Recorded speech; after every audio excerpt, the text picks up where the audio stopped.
What are we celebrating? New video! Hey everyone, and welcome back to the Retro Future. Today we're going to be taking a look at these two dummy Game Boy Advance SPs that we recently bought from Sendico.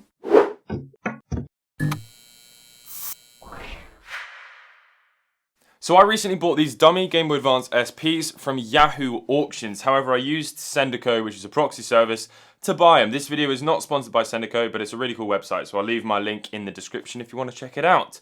So this was a little bit of a gamble. A friend of mine, Next Metal, on Instagram, has one of these things, which I believe he told me is worth around $150. I bought both of them for 4,500 yen, which is roughly converted to $45, which is about 39 pounds. I'll put it up on the screen. There's a commission fee for Sendico of 500 yen, which is for their website translation service, as well as the parcel consolidation service that they offer when they get to their warehouse. There was also inland shipping from the seller of these things to Sendico's warehouse of 1,200 yen. So the total came to 6,200 yen. So I thought I'd just give you the full transparency there as opposed to just saying, I got them for $45. So there's obviously a lot of potential money to be made here. However, what Matt from Next Metal did say was that these are faked, which is a very simple thing to do. So there's a couple of telltale signs which will hopefully indicate that these are real, but someone might have gone into quite a lot of effort to fake them. So here they are. They are quite literally dummy Game Boy Advance SPs. So although all of the buttons work and they have the tactile feedback of all of the buttons, and you've got the power switch, you've got the shoulder buttons, you've got your charging port and link port there, as well as the entire shell is pretty much the original shell. There's no sticker on the bottom, which, you know, they could have just removed and then cleaned very well with some isopropyl alcohol. And there's also a dummy cartridge in there, which does not come out, which is in line, obviously, with the dummy console. Now, this is the sort of thing that would be on display in a shop, in a toy shop or a game shop. Underneath the screen is a piece of cardboard, or I presume is cardboard, which says Game Boy Nintendo on it, which makes it look almost like an AGS 101, but it's definitely a 001 because the 101 didn't come out. Well, I mean, I don't know why I'd assume this is the 001, but I don't think that this is the 101. So, inside, we should have a blank motherboard. Now, what I mean by blank motherboard, here is an actual motherboard. Can you see all of the little surface mount components down here? It's almost turned the green silk screen into a white color, but then when I put it up closer, you can see it's just a big cluster of surface mount components everywhere. Now, we are expecting to obviously still see the tactile switches, as well as, you know, for the start and select, the directional, the A and B, and the brightness control. And then on the back, we should maybe see the cartridge slot, and then potentially inside the cartridge is a blank PCB. That would be amazing. We're going to have the volume slider here, as well as the power switch down at the bottom. We're probably not going to have the battery connector. We're going to have the L&R switches to get that tactile feedback. We're going to have these two little slots, but we should hopefully see unpopulated areas for where the surface mount components go. So that is, fingers crossed, what we want to see. So I'm going to open one, which I'm very nervous to do. I'm going to open the one that's in slightly worse condition, which just so happens to be oh, they're both in really good condition.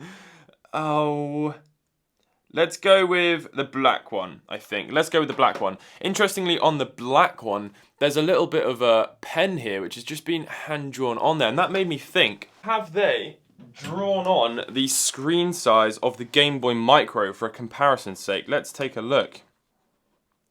It really does look like they have, you know.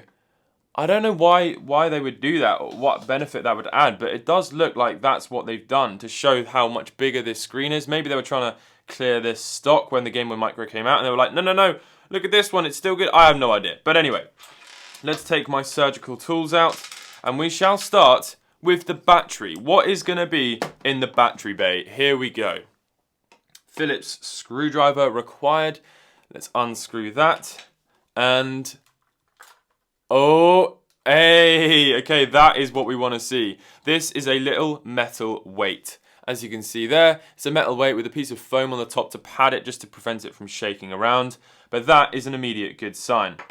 Now, one thing we should see sticking out of the shell is these two little prongs for where the battery connects onto the recipient prongs on the battery and plugs in and charges the unit. And look at that. A blank slot, but very easily could have been faked if someone just removed, desoldered the pins. I don't know how much effort these scam artists have gone into, but yeah, we shall continue. Tri-wing screws everywhere else. Now I need to be really, really careful not to round these, which is a very simple thing to do, but it does help if you have the correct size tri-wing bit, which is a Y2.5. Now usually, there's another little screw underneath the cartridge slot, but we're not going to have access to that. But the cartridge doesn't come out, so I'm not really sure how this is going to work here, but let's just try and lift this up. Ah, okay. Oh, I'm not going to look at the motherboard just yet. Let's put that over to the side, and I'm not going to look at it. So, let's see what's going on with the cartridge.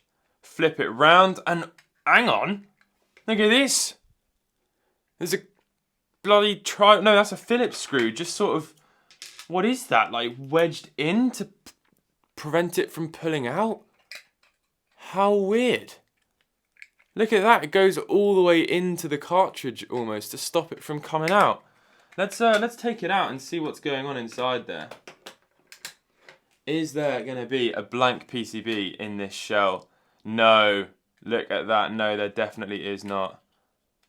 Oh, that's kind of a shame. That would have been really cool if there was a blank PCB in there. That would have been a double whammy of awesome stuff. But as you can see, there's a little bit of a double-sided adhesive tape on the bottom. And obviously that screw was probably meant to go in a little bit further, but it's just wiggled loose over time. So we'll go ahead and put that screw back in.